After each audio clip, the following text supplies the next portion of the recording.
За финал на Спорт Плюс ще ви срещнем с едни хора, които имат нужда от нашата човечност и внимание. Диляна Соколова и Калоян Георгиев посетиха Центъра за социална рехабилитация, където пациентите с детска церебрална парализа, освен работа с психолог, фитнес и лечебна физкултура, играят крикет и хокей на маса. Игри, инициирани от един пакистанец с голямо сърце. От мен до нови срещи!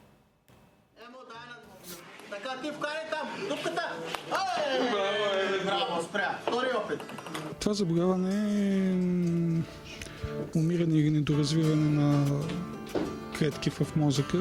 Най-често се получава от труден родов процес или след това късно поставяне в кувьоз, мозъка не получава достатъчно кислород и части от него умират. Това заболяване изисква рехабилитация от първия до последния ден, непрекъснат, за да се развият останалите мускули, да се поддържат тези мускули. И затова хората с това заболяване се нуждаят от непрекъсната рехабилитация. Всяка игра дава емоция. Това е основното, емоционалния момент. При едно упражнение на тях им омръзва, трудно се концентрират, скучно им е и не могат да направят болковия синдром им пречи в начина на играта. Първото е нещо, което се забравя болката и те могат да направят много по-голям обем движения, отколкото даже и под ръководството на рехабилитатор. И затова тази игра е измислена точно да развива финната моторика и емоционалната устойчивост на тези... Ние ги наричаме деца, макар че те са доста голями. И Саиф преди вече 7-8 години просто колегите ми извикаха някакъв човек, иска да говори с човека, който отговаря за рехабилитацията в този център. Ние сме център за социална рехабилитация и работиме с различни заболявания, но най-вече с ДЦП.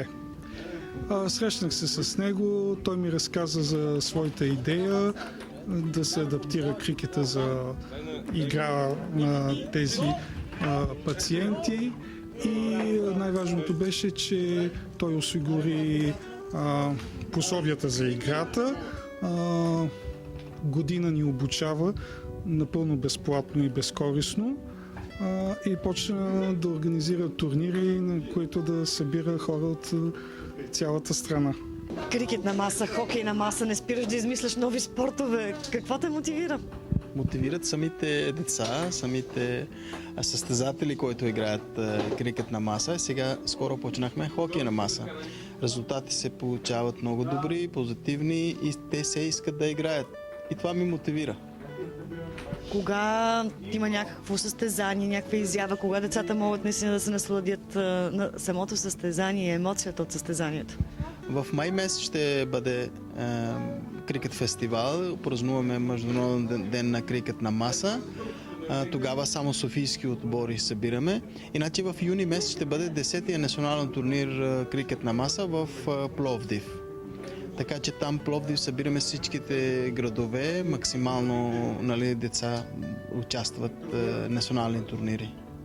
Ние сме говорили с теб, сме правили репортаж, аз вече не знам преди колко години беше, може би преди 4-5. Промениха ли се нещата тогава и сега? Намираш ли повече подкрепа в тази дейност, която се опитваш да упражняваш? Хората приемат ли по-свободно твоята идея за тези спортове или продължава да има спънки? Продължава да има спънки. Малко по-добре като че ли нещата. Хората вече гледат малко така на друго око. Иначе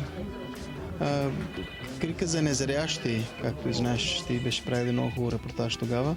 Крикът на зрящи почти вече няма, защото нямаме условия къде да тренираме. Точно заради това нещо, един спорт, който е световно ниво, който има световни купи, а България е единствена държава в Европа след Англия, където има този възможност, т.е. приготвил съм отбор, били сме в Англия, но заради едно някакво поле, хубаво игрище, примерно, за съжаление не мога да ги тренирам. Значи отправяме апел някой, ако може да помогне да осигури такъв терен. От какво друго имат нужда хората с специални нужди, с които работиш? Те имат нужда от подкрепа, от подкрепата на хората. Тоест, те искат да им обърнем внимание, те искат да показват и доказват, че те не са нещо по-различно от нас. Каквото ние имаме изисквания за един нормален живот, така и те имат. Те искат да играят, искат да спортуват, искат да бъдат състезатели.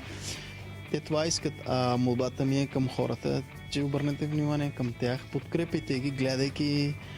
Мислете това, че те не са по-различни от нас, тогава нещата стават много по-лесно. Добрата новина е, че от тази година има клинична пътека за 10 дни месечно рехабилитация на пациенти с ДЦП. Това е врата.